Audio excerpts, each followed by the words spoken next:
नारियल का जन्म कैसे हुआ? हिंदू धार्मिक और मांगलिक कार्यों के लिए नारियल का बहुत ही विशेष महत्व है। लगभग सभी मांगलिक कार्य, छोटी पूजा से लेकर शादी विवाह तक नारियल का विशेष उपयोग होता है। क्या आपको पता है कि नारियल का जन्म कैसे हुआ?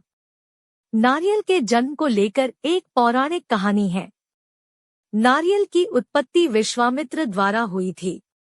यह कहानी प्राचीन एक राजा सत्यव्रत से जुड़ी है। राजा सत्यव्रत बहुत ही पराक्रमी राजा थे। राजा सत्यव्रत ईश्वर में पूर्ण रूप से विश्वास करते थे।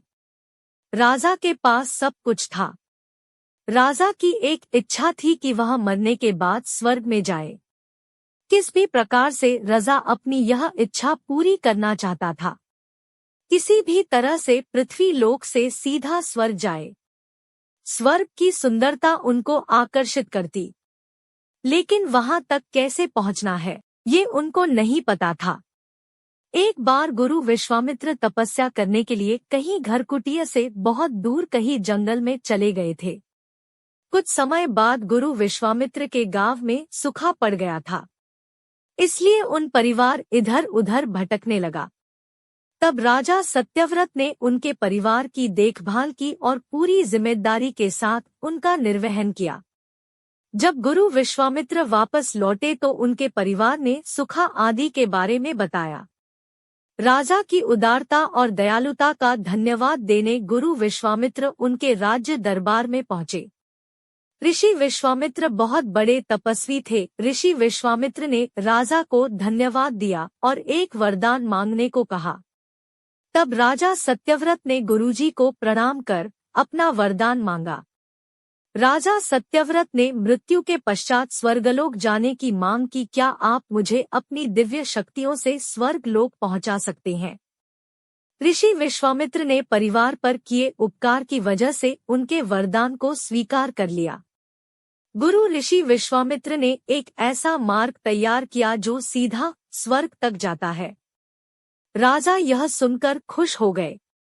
अब राजा ने ऋषि विश्वामित्र को प्रणाम किया और स्वर्गलोक के लिए निकल पड़े। अब जैसे ही राजा स्वर्ग के द्वार पर पहुंचे तो इंद्रदेव ने उनको लात से धक्का देकर वापस धरती पर भेज दिया। राजा सत्यव्रत विश्वामित्र के पास गए और उनको सारी घटना सुनाई। ऋषि विश्वामित्र बहुत ही गुस्सा हुए।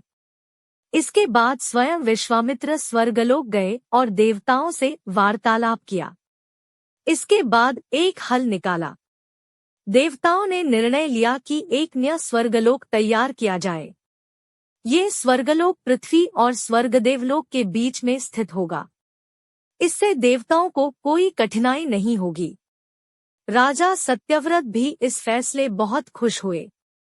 लेकिन राजा को एक चिंता सता रही थी कि नया स्वर्गलोक तो बीच में स्थित है, कहीं हवा के झोंके से यह डगमगा गया तो अगर ऐसा हुआ तो राजा फिर से धरती पर आ जाएंगे। इसके हल के लिए राजा विश्वामित्र ने नए स्वर्गलोक के नीचे एक खंभे का निर्माण किया, जो नए स्वर्गलोक को सहारा देता है। समय आने पर यही खंभा एक लंबे तने वाला नारियल का पेड़ बना। अब राजा सत्यव्रत ने नए स्वर्गलोक में प्रस्थान किया और जब राजा की मृत्यु हुई तो उनका सिर नारियल का फल बन गया। समय आने पर राजा सत्यव्रत को ऐसी उपलब्धि मिली जो दो ध्रुवों के बीच, मतलब न इधर का न उधर का है, ऐसा माना जाता है। दोस्तों, अगर आपको यह वीडियो पसंद आई हो तो वीडियो को लाइक कीजिए और चैनल को सब्सक्राइब कीजिए। साथ ही कमेंट में राधे कृष्ण लिखिए। धन्यवाद।